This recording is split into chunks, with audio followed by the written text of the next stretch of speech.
A very big welcome to you, my dear Aquarius, and a big welcome to the other zodiac signs that are here for an inspiration.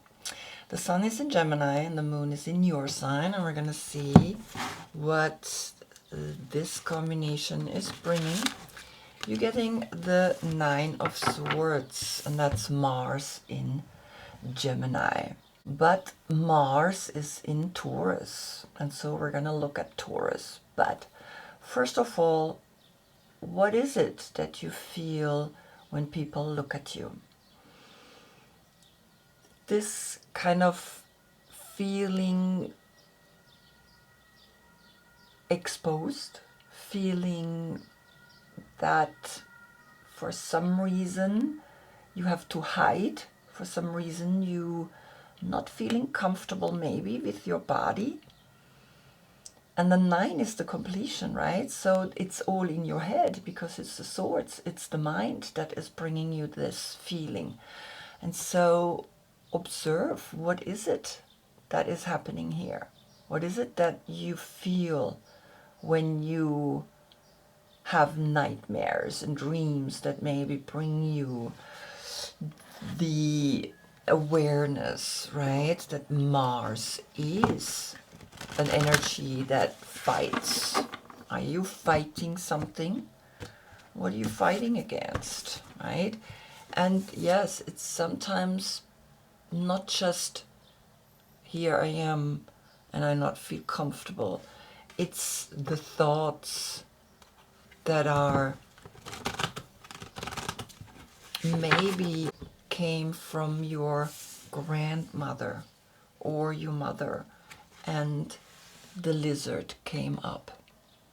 And the lizard is looking to the right, and also you are looking to the right. So this is something in the external world that you feel, and we're going to see what the lizard is bringing. And the lizard is a fire sign, right? So we understand that fire is the power to overcome with actions the thoughts that are here. Instinctual, sensitive to the subtle and the dreamer. And it's about the dreams, right? It's about the nightmares, the 9 of Swords, that you wake up and you're like, oh, something is not feeling right. The lizard is an expert in the realm of sensory perception, as if it has a sixth sense.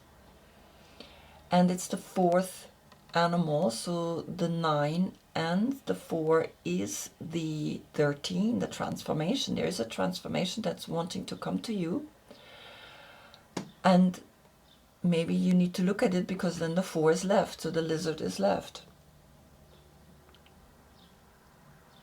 As if it has a sixth sense, the lizard hears what is yet to be spoken and sees what is yet to manifest. Although this is an amazing gift, it can easily wear the lizard down. Big crowds, lots of trouble, or overstimulation will drain a lizard of their magical essence. This card is an indication to pull back from the bright lights and big city and return to the inner artist who has been whispering your name. So, are you ready to look at the stories that come in those nightmares, right? What is it? What is the source?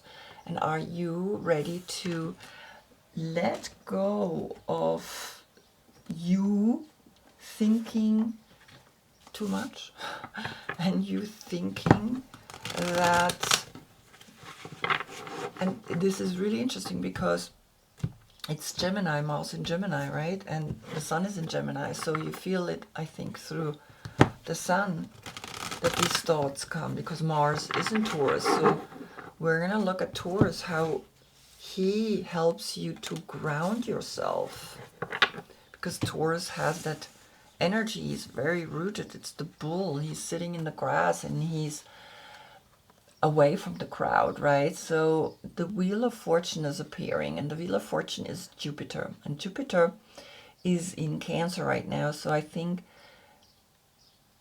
feeling at home and understanding that at home you heal, and that's where the nightmares can be healed, is something that's important right now, because you see how he's looking at the Wheel of Fortune, right? So the 10 appears, and the 4 and the 10 is the 14, that's Temperance.